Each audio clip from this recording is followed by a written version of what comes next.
morning, hello, good afternoon, good evening, from wherever you are joining us, our dear audience, in this third and last day from the special edition of KnowTalks, live from the London Book Fair 2022. Here we are in our last session with Shazia Ginai. And before we start our session, allow me, Shazia, to begin with some housekeeping. So the session will be held fully in English. However, interpretation into Arabic is available and can be accessed through the button on the bottom of your screen if you are joining us online. So all you need to do is click on the globe, on the interpretation globe, and choose Arabic. Also, please do drop your questions in the Q&A box all along the session, and I'll be happy to ask them. So thank you for being here with us, Shazia. Shazia Ginai, you are currently the CEO of Neuro-Insight UK, and you have a big background in marketing and in leadership positions. And you are also part of the Women in Research initiative, if I may call it. So I can't wait to hear from you, and welcome. Well, thank you. Thank you so much for having me here today. So I'm going to tell you a bit about my journey and about women in research, turning insight into action. So I'm Shazia Ginai. I'm the CEO of Neuro-Insight, which is a neuroscience-based research agency. We're based in London. And I'm going to tell you a bit about kind of the career path I've taken, which, as most researchers will tell you, was somewhat accidental. Any researcher I ask, you know, how did you get into this field? They always say, I sort of fell into it by accident. So I'm going to tell you about my series of accidents that brought me into this amazing career path. So I'll start just by sort of talking about what research is.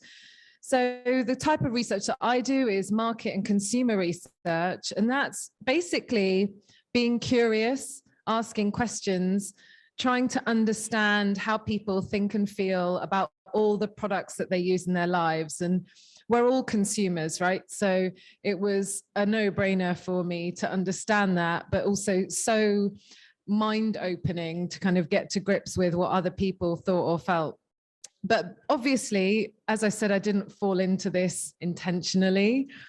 So we're trying now to encourage people to come into the sector more intentionally. And I know that many people who will listen to this, hopefully, will be like me, women, but also maybe women of color. And I have to say that growing up as a woman of color, there were certain things that my family had expected me to do. So I was going to be a doctor or a lawyer or an accountant or an engineer or a pharmacist. And I think this applies not just to women, but also to men.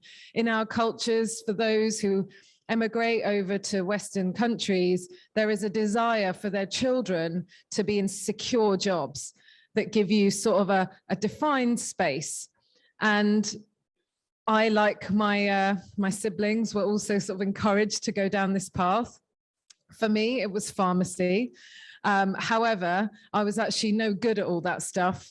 And so I did pharmaceutical and cosmetic science at university, which is kind of like the malnourished sibling of a pharmacy degree. And my degree was at De Montfort. I got a place through clearing because, you know, like anyone who's had a reasonably successful career, I didn't do that well at school. And so during my degree, I had an internship. So my degree was 3 years long with the option to do an internship. And I did, because somebody very wisely told me that you can't get a career or a job without experience, and you can't get experience without a job. So I thought, do you know what? I'll give this a go and see what happens. So I went and did my internship, and I got one at Procter & Gamble. So a lot of people will know P&G. It's a big FMCG business. It's makes all of the stuff in our houses. And when I got my job, my internship at P&G, I was a scientist in the R&D labs finding a dimethicone replacement in liquid makeup. So I was working on foundation, and I was in a lab in my lab coat and my safety goggles, kind of all on my own, right? And people who know me know that that's not really my style. So I did that and it was fine. You know, I kind of enjoyed it, but I'm a real people person. I'm really curious, not just about what goes in the products that we use, but also the people who are using them, what they think and feel. So I then actually got moved. The powers that be shut my project down and I got moved onto a research project on the Hugo Boss skincare brand. So this was a brand new initiative. And so my job then became to understand how men felt about their grooming habits, which is a fascinating space. And this is going back about 20 years. So it was a long time ago. And it was when men didn't really openly talk about their thoughts and feelings when it came to their beauty routines. So I really had to dig deep. And when I finished my internship and I was researching these people, I stood up and did a presentation. And during that presentation, the first half was about my cosmetics in the lab project. And the second half was about the research project I did on skincare. And somebody said to me, you were like two different people. You know, you have the kind of nature where you're meant to work in research. And so there were a few lessons I learned from that part of my career journey. One was to really know myself, to really dig into who I was. And the truth was I was a really curious person who loved to understand how people thought and felt about things. And then to trust myself and really move forward. And, you know, if the lab job doesn't feel right, go after what you want and really believe that you can do it, believe in yourself. So I then finished my degree against all odds. And then I went back to P&G. They'd offered me a job. So I went back to the world of men's skincare and I learned every kind of research under the sun. And I think people don't always realize that the world of market research is so broad. You know, you learn qualitative research, so really getting under the skin of how people articulate their thoughts and feelings, quantitative research, where you're digging into data and numbers, biometric research, which is sort of the area I'm in now, behavioral research, translation, that's one part of it, recruitment, there's all sorts of arms, it's so vast. I mean, when I was working on the skincare range for men, I went and lived in a castle for 2 days with 8 guys and learned about their beauty routines, which was quite an immersive experience. Now, after I'd done that, I then moved on to what's called Frontend innovation. So I was still at Procter & Gamble, wonderful company. And I moved into this world of front-end innovation. And this took my research and curiosity even further. It became about understanding the things that people didn't even know they wanted. So initially it was about what's the consumer need and how do I design products that kind of get there. Then it became about understanding the things people didn't even know they wanted. So a really open experience for me, but still within the confines of R&D. So I was in a research role, but in a certain space. I then moved on to perfume. Now, perfume, luckily, I worked on Hugo Boss again. So I worked on lots of different ones. The last one being my absolute favorite, which was Boss Bottled Night. There was a cardboard cutout of Ryan Reynolds by my desk, which made going to work really enjoyable every day. But one of the things that I learned when I moved into this space was that when you're working on a product that is solely emotional, which the perfume category really is, then your job changes. It becomes a lot more commercially focused, right? Because there's less product-y stuff in there. So it was a really enjoyable moment for me because I got to expand even further. And I had a love for storytelling. So I've always been a real bookworm and I love stories. And again, when I learned to reflect on who I was and understood who I was underneath it all, I took some of that into the job. So I was lucky enough to work on a storytelling process. So this all went back to Joseph Campbell's hero's journey, and that was used as the backbone for this storytelling process that was already being used at P&G, but I tweaked it and turned it into more of an emotional storytelling process. And off the back of that, I got to work on multiple brands. And some of them were really interesting because, for example, I ran a workshop on always sanitary towels. And when I was working on always sanitary towels, one of the things that became so apparent was the language being used to talk about the products was heavily driven by men, and yet men don't get periods. So there were a room full of these tech guys in the workshop talking about the product and how it worked, and they were using this very male language. And again, it drove home the point around needing female voices in the room, because so many products are used by women, so they should be created by women. So it was a really interesting part doing the story piece. And there were things I learned here as well. Keep on learning, be open to new opportunities. You know, I tried lots of different things, and it expanded how I felt about research. It kind of changed the way I thought. I feel like I grew a lot and I changed. Be brave. It's terrifying, but it's so worth it.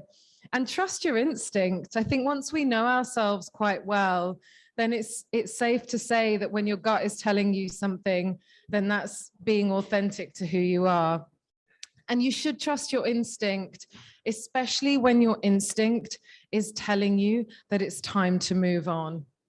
So there was a moment when I decided it was time to move on. So in 2012, there were two big things that happened for Procter & Gamble. One was they sponsored the Olympics.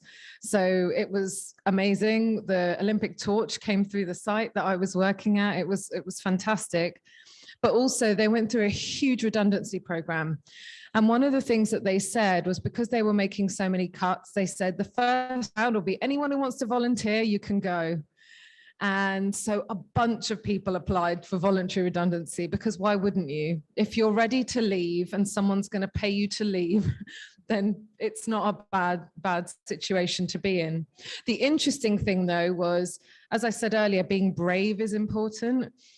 It felt like a lot of people who I'd worked with felt very safe, and it's a really nurturing environment. And so leaving felt very unsafe. So I took this step. I decided to go. I did a lot more work on knowing myself. And then this happened. So I don't know if anyone watches the TV show Friends, but there's an amazing episode when Chandler leaves his job and he is looking for another job, and he takes a bunch of aptitude tests. And it turns out that what he's meant to be doing was what he'd been doing all along. And I always relate to that, because I went through this. I was 29 when I left that job, almost 30. And I was like, right, it's time to think about doing something else. And it turned out that I had known myself, and what I was doing was what I was meant to be doing. I was always meant to understand people, just in a different way. So from there, I went on to GHD. Now, the hairstyling company. Everyone looks at this brand and thinks amazing, premium hairstyling brand. The C-suite level when I joined was all men, and it is a female product predominantly. It's not entirely, but there were no women at the table making the decisions. And anyone I speak to says, how can that be? And I'm like, well, because at the top, that's usually the way it is. So again, it was another example where some of the major decision-making that was going on was happening by a room full of men on a product that was majority used by women. That was an incredibly tough environment to work in as well. The company went through enormous growth. And while I worked there for 4 years, I had 7 bosses in total. There was a lot of flux, a lot of change. And I would say that that moment in time was the hardest, best and worst career decision of my life to that point. And it was interesting because I learned the most and grew the most during that time.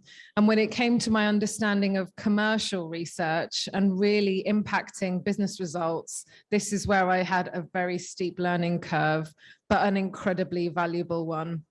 The other thing that I learned here was to know when there's no more unfinished business. So about 1.5 to 2 years in, I really wanted to leave because I was surrounded by people who were quite toxic. However, I felt my instinct was telling me I had unfinished business. And so I stayed. But after 4 years, I felt really content and peaceful and ready to move on. And when that happens, you then take some time to heal. I got another job, and then I took 6 weeks off between the two jobs to take time to heal. And that year, Ramadan, which is currently happening, was over that period. So I spent the time for the first time in years not working, being at home, and really taking the time to reflect. I also went on a 2-week holiday to Australia, which was lovely. But another interesting thing happened when it comes to being a woman in research was that the job I took was at this company called Neuro-Insight, but I had 2 opportunities that I had been presented with. One was for a qualitative research agency, and one was for Neuro-Insight, which is out of this world, measuring people's brains, completely different space. I never, ever thought I would go to an agency. I always said I'd work for a brand, but again, being open to trying new things, that played a part in my decision-making. And when I was looking at these 2 jobs, the job at Neuro-Insight was a business development job. It was a big old sales and marketing job, something I was quite nervous about doing.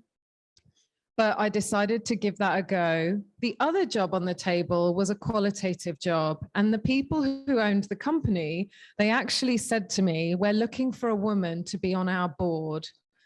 We hope you don't mind that we do make some sexist jokes sometimes." And I thought, so you're actively telling me that you're looking for a woman as a token, and you will not stop your misogynistic behavior, then I thought I would rather be on a different board. And I walked away from it and pursued the neuro job. And I think that it is so vital that we find our space as women in leadership and in research as well. But it's also really important to take the right roles, because there'll be a lot that isn't right for us as well. So I moved to this amazing company where we measure electrical brain activity with this amazing technology called steady state topography. It's a magical place. The guy who founded the tech, he's a neuroscientist, a professor in Australia. In fact, currently he's working on studying telepathy between twins, which is, don't ask me anything about it because I couldn't tell you anything about it. But the job really brought together the love of a few things for me. So one being my storytelling. So our brain actually constructs our world through stories. That's how we make sense of the world. It's how we make meaning of life. And so it was going back to that love I had for storytelling. The other thing is that our brains seek human connection and relevance. And again, this was a magical moment for me, someone who is curious about human connection, understanding people, and then also knowing that our memories are colored by emotions. So bringing together my love for the thinking and the feeling, the quantitative and the qualitative. So I worked at Neuro-Insight for a couple of years, and then ironically, actually, and I only realized this today when I was getting off the train coming here, on March the 6th in 2019, I was in this space, in this room in Kensington Olympia, where the CEO at the time told me she was resigning and handing the company over to me. So I was actually here when I found out. I was at a trade show, and which is somewhat a bizarre time to tell someone that they're taking such a lofty position. But yeah, my life completely changed. So the articles were published, it went out in the trade press, and suddenly everything changed. I was learning how to do this huge job, and I felt like a massive imposter, like we all do all the time. And I was taking on this role as being a female CEO, but also a woman of color, which I think, you know, when I walk into a room of my peers, there's hardly anyone who looks like me. So it was quite a terrifying moment. And I questioned a lot whether or not I actually belong there. During the month when I found out, something else was going on as well. So I was part of a campaign called Beyond the Invisible, which was shot by Rankin, a world famous photographer. And it was for the charity Endometriosis UK. So I was diagnosed with endometriosis when I was 25 years old. I had a surgery when I was 26, and I had another surgery when I was 35. And this campaign came out to help drive awareness around invisible illnesses. And in the same month that I was promoted to CEO, my face was plastered all over a gallery in London and then in Scotland. And I was talking about living with this illness and with chronic pain. And I remember the day I found out I was becoming a CEO, I thought, I wish I'd been born a man, which is the worst thing a woman can think. And it's because I often felt like having a condition like this would mean it would hold me back. And there would be more surgeries coming, and I would really struggle with that. But instead, I decided to talk about it, and I spread the word around it because actually I'm really proud of being a woman. And so talking about something like this became a part of my narrative as a leader and woman in research. So in addition to that, I decided that given that when you get into leadership, people listen to you. Finally, you're not just screaming into a void. So I decided to get involved in other initiatives. So one of them is the Market Research Society's Diversity Inclusion Council. So I joined that and participated in driving awareness around gender equality in the market research sector, and also racial justice, anything around sexual orientation, disability, and also I'm championing menstrual health a lot. And then in 2021, the Women in Research exec program, which I've been part of, we co-founded Wire Accelerate, which is a professional development program for women in research, because we know that there are a lot of women out there who don't have access to really important information required to progress in your career, such as understanding and quantifying your ROI, understanding finance and investments, networking, which seems to be a dirty word for so many people, but it's actually really valuable. And then I was awarded Insight 250 winner last year as well, which was a real privilege. So the last thing I'm just going to end on is to touch on why we need diverse voices. So I've kind of talked a little bit about this as we've gone through. I mean, I believe, and the neuroscience that I live by now also proves that we create a world based on the context within which we exist. And the world is really vast. And we need those different lived experiences to represent the people that we are making products for, that we are servicing, that we are building our lives around. And so it's super important for those diverse voices to be heard. When you look at the boardroom and majority of the people sitting there are male and half the population of the planet is female, it feels that we aren't necessarily perhaps speaking the language of the audience that we're serving. So it feels pretty straightforward to me. You know, we need it, not just because it's the right thing to do, but because it makes perfect business sense. So that's my main reason. So that's it for me. Thank you for listening to my story. It's been really cathartic putting it together, actually, kind of just revisiting all those years. Yeah. Thank you. Thank you, Shazia. I'm in awe.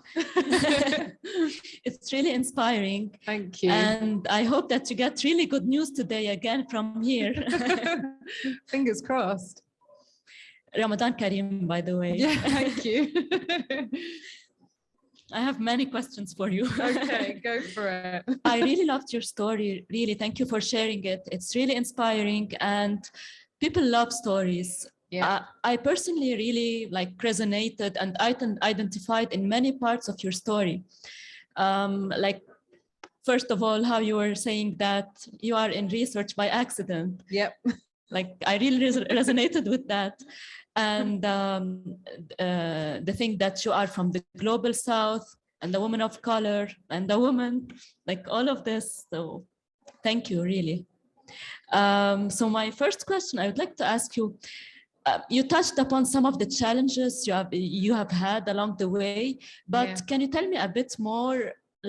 Were there stereotypes in the big companies that you have worked in? Yeah, I mean, I think P&G was definitely the best of the bunch because it's a huge organization. And so they worked on their inclusion from quite early on. But there's definitely still sort of microaggressions everywhere I went. One of the things that was really interesting for me was I shortened my name for the first 7 years of my career. So my name's Shazia, and whenever I introduced myself as Shazia, people struggled with my name. So I shortened it to Shaz for about 7 years. And when I left that job, I promised myself I would not do that again. Because people, if you can learn to say entrepreneur, you can learn to say Shazia. It's as simple as that. So there were definitely those sorts of stereotypes that were in existence. I think the other thing was wherever I went, even in a work context, people would ask whether I was married or whether I wanted to have children. And I really honestly don't believe that should impact your choices in your career. So as women, when we're thinking about whether or not we want to have kids, I know women who turn down promotions because they believe that will hold them back. And I don't think you should. You know, we are biologically, we have to have the babies, but that should not be a reason why we stop. I think when I was at GHD, that was probably the place where there were the most, I guess, there was a bit more misogyny. It was a bit more toxic. And that was because it trickles from the top down. It's about business culture. So it was owned by a private equity firm and it was sold to trade while I worked there. And that's quite a transition that you go through. PE businesses, you know, they're super fast paced and they don't necessarily build their culture around people related values. And I think that inherently drives some of those awful stereotypes that we see. So yeah, I definitely saw more of it there. And now I get to build my own culture. So fingers crossed I will be better than they ever were. Or I hope I already am. Surely are. And I'm glad that you now call yourself Shazia and not Shaz. Yeah. And I certainly have more trouble saying entrepreneur than Shazia. Yeah. So and like by calling yourself like your real name, by saying who you are, by being genuine, without knowing, you are representing many people and people can identify with you. Yeah, I think that's really important. It was one of the talks actually as part of the Wire Accelerate program. It was you can't be who you can't see. And so we made sure that we were talking about women in research and women in leadership so that other young women could see that and know that they have a chance of being that. You know, the role models that exist are often kind of pigeonholed in one space and they tend not to be attainable at all, and therefore people don't aspire to it because they just don't think they can get there. Not many people would say I can be Elon Musk, you know, and they seem to be the stereotypes of what success looks like, whereas there are plenty of women now who are trying to build that, and we need more to come forward and help to drive that. Definitely. Women in science now and women in research, they are really underrepresented. Yes. I think the ratio is 1/3 women to 2/3 men. And I think maybe it is even less than this. And of course, in leading positions, it is like way less. Yeah. So why do you think there are fewer women than men in research? Good question. So in market research, there's actually quite a lot of women at the bottom. So there's a lot of research that's been done around it. I think you tend to get less at the top because they give up their careers to be primary caregivers for their children, which again, you know, we should be trying to build a culture of co-parenting and shared parenting. And then also there's just inherent bias that stops them from getting up to the top. When it comes to science, there's a much bigger gap. And the reason for that is just the encouragement from a young age.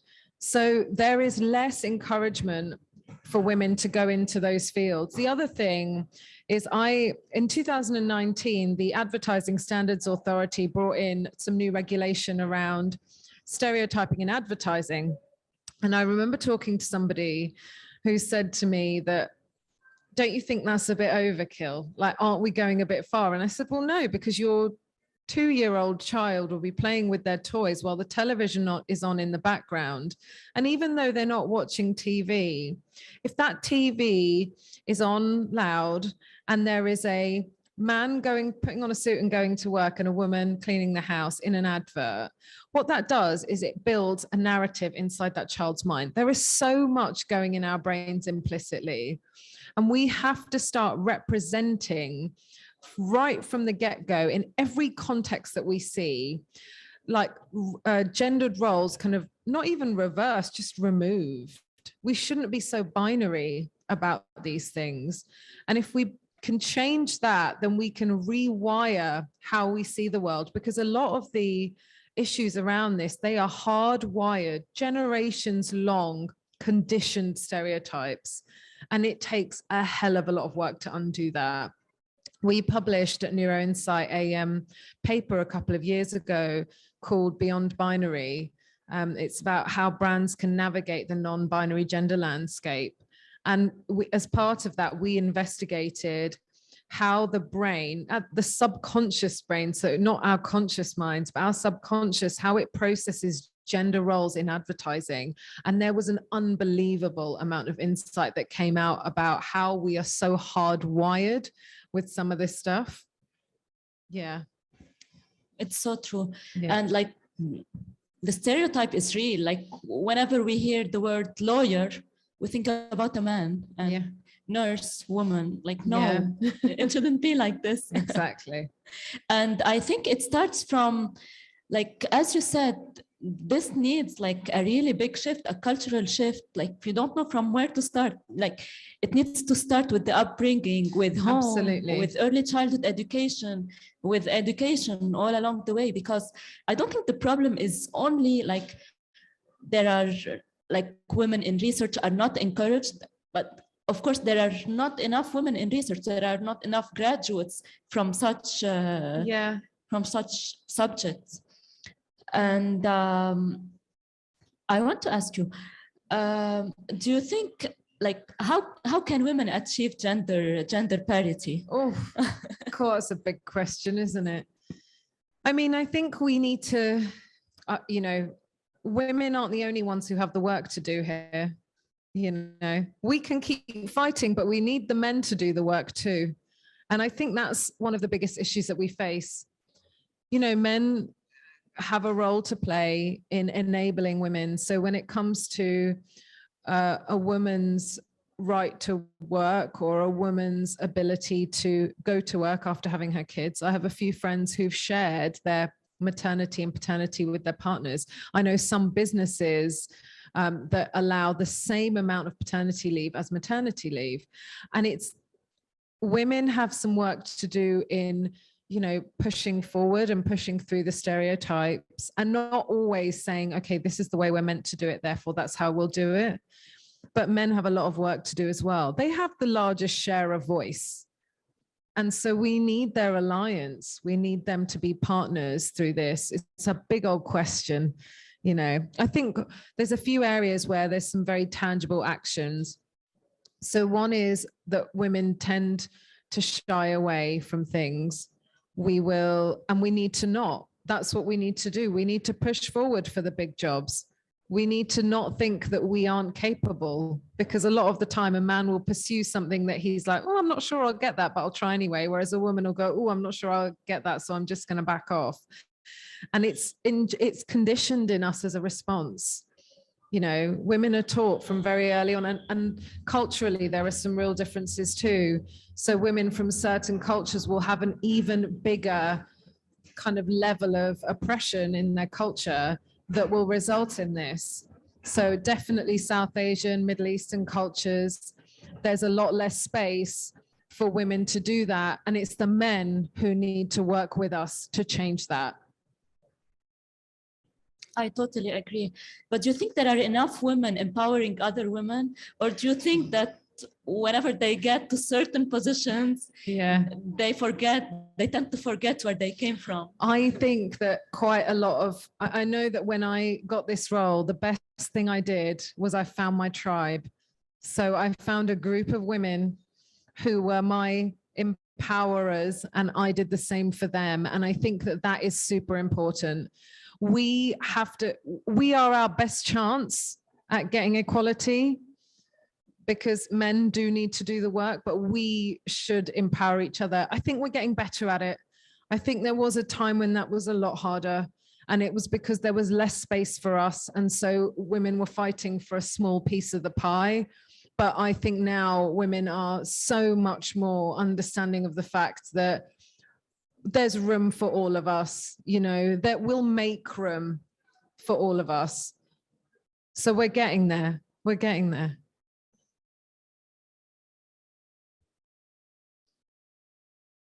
Okay. We are starting to get questions from the audience. Oh, okay. So here's one. Are there still gender differences in research environments? Oh, massively. Yes, 100%. So one of the things that, you know, we always talk about is the reason that you need is my GHD example. When all the people who are talking about something aren't the people who are using it, you're going to get a bias. And as they say, if you have a brain, you have a bias, right? So everyone has one. I do, you do, we all do.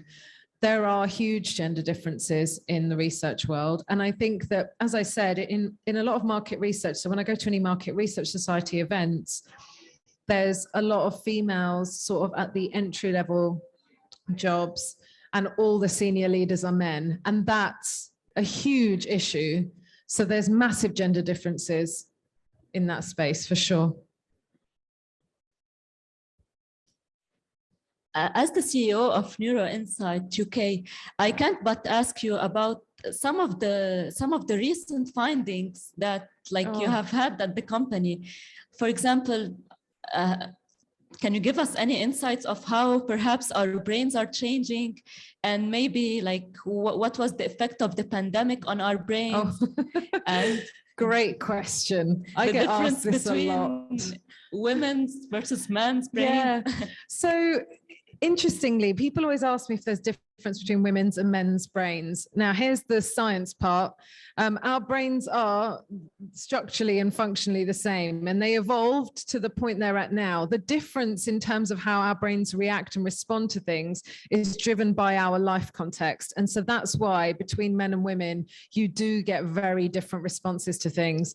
When we published a paper Beyond Binary, there was a really interesting finding. So there's a couple of years ago now, Gillette launched an advert about toxic masculinity. And when that ad was launched, we looked at the gender brain response for women and for men. There's a region of the brain that we measure, and the metric there we call engagement, but it's a sense of personal relevance and how you identify with something. And what we found was that during the ad, the mention of toxic masculinity and all the things around it, that men's brains were less active in that region, but women's brains were more active. And yet the ad is targeted at men. And the reason for that is because men are almost not realizing that the problem exists, and women are, because they're impacted by it. And so there are differences in how we respond to things because those things impact our lives.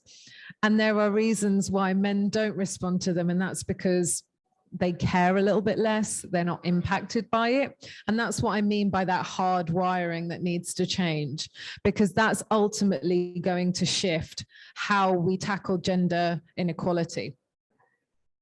Yeah. Awesome. I'd like to go back to, yes, of course. Yeah. Just a second, I'll give you my mic.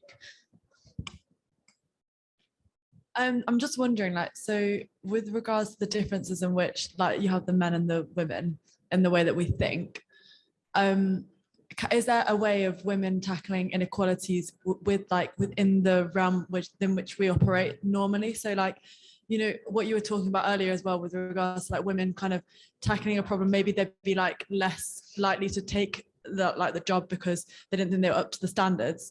And it's like the different way in which women are operating. So I'm really not asking this well, but basically what I'm trying to say is like can women still get equality keeping our sort of traits, like as in yes, like, a great question. Traits, so I don't believe that to get ahead you have to channel masculine energy. I think that we need, and do you know, a couple of years ago I was talking to my PR team and I remember saying to them, it's called Mother Nature and not Father Nature for a reason. And my reasoning for that, and it turned into an article that was published in City AM, and the reason I'd said it was because women have inherent qualities, like we have higher levels of empathy, we have more nurturing qualities, and guess what? They're all qualities for leadership. But the world made us believe that male were meant to be leaders, as opposed to understanding the qualities for good leadership. And now what we're reading about, you know, for the first time in years, there used to be a time when it was, we don't sleep, we're really hardcore, we're kind of angry at the boardroom table. And now we're getting to a point where leadership is being talked about as being empathetic and more considerate and more people-centric. They're all female qualities. So I think we should be channeling more of that female quality.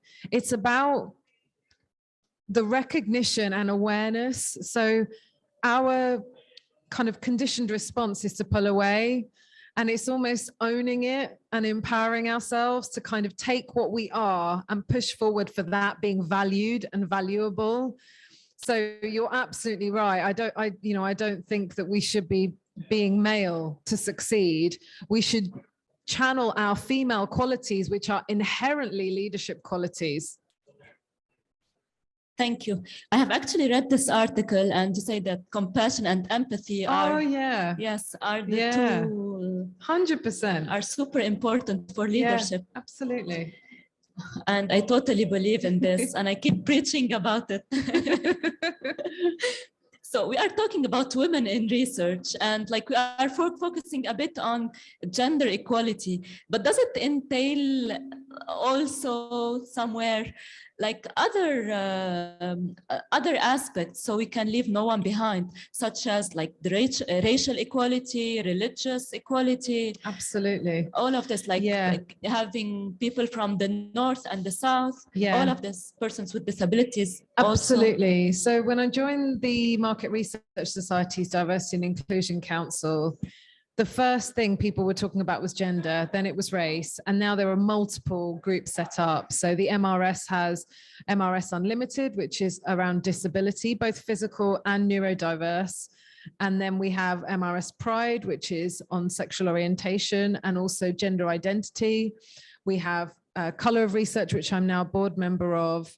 And we also have, WIRE. So there's so many arms, but the point is always that we should be accepting and allowing space for people of all kinds of lived experiences and backgrounds to be able to say their piece, because the world is made up of diverse voices and faces, and we need to have those people getting the data, making the decisions, making the products, driving the services, whatever it might be.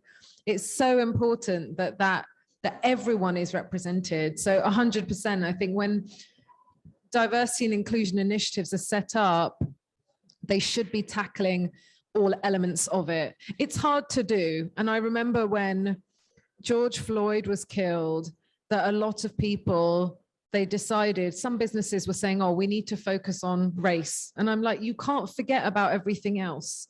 You have to remember that there are multiple arms. You should be caring about race. You should be caring about gender. You should make your businesses more accessible for people with disability. And that's why you need those people at the table, because we humans tend to care most and think most about what is relatable to them in their life context. So if the boardroom is full of cisgendered, middle-aged white men, then ultimately that's the only thing that they're going to be considering when they're making their decisions. Definitely. And this is the danger of a single-sided story. Like, absolutely. It's so important we represent everyone. yes. I cannot take any more questions. I'm sorry. So now we have reached our last segment, my favorite. Oh, this is the quick fire. Yes. The fire questions, this or that questions. Go for it. Hit me with them. Yes, they are easy ones. Okay. Sort of. Okay. Top-down or bottom-up approaches? Oh, that is a tough one. I would say top down, but bottom up is also really important. You have to listen to your organization and have some humility and be on the ground sometimes. But top down, driving that culture from there. True. Let's start with top down. Okay. Okay. So remote work or work from the office? Oh, again, I feel like the answer to all of these questions is going to be something in the middle. Do you know my honest answer to this? Flexibility. Yes. I mean, I've been asked this so many times, and I've spoken to some business leaders who've said, oh, you know, we're making everyone come back. And I said, have you learned nothing? One size does not fit all. Let's be flexible. True. Yeah. Non-binary. Absolutely. I'm sorry to be asking you to be a bit binary. Being born a man or a woman? Oh, woman, 100%. Yeah, you go, girl. Yeah, we've got so many amazing traits. We so do. many. We do. Compassion, empathy. Oh, yeah. To name a couple only. I mean, a woman can make life and give birth. I mean, that's incredible. It is. Right? I have not done that, by the way. Any woman who has, I am in awe of her. Yeah, me too. It's also not all we are, just to be clear. True. But I have no idea how they do it. Like, yeah. Super hard. Okay, the last one. Being a woman from the north or the south?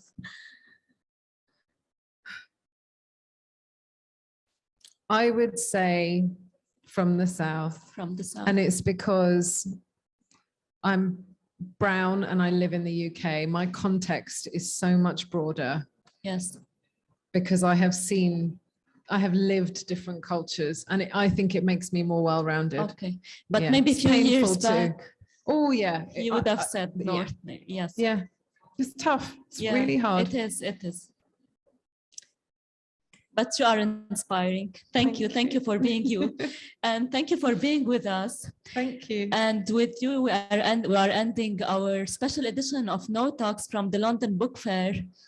I would like to thank our audience, all our speakers, Anthony also for moderating other sessions. And I'd like also to thank the interpreters and other colleagues. Also, if any of you would like any of the presentations or would like to connect maybe with any of the speakers, please do reach out and we will see what we can do. And let's keep sharing knowledge. Let's keep the conversation going. And thank you so much. Thank you. Bye.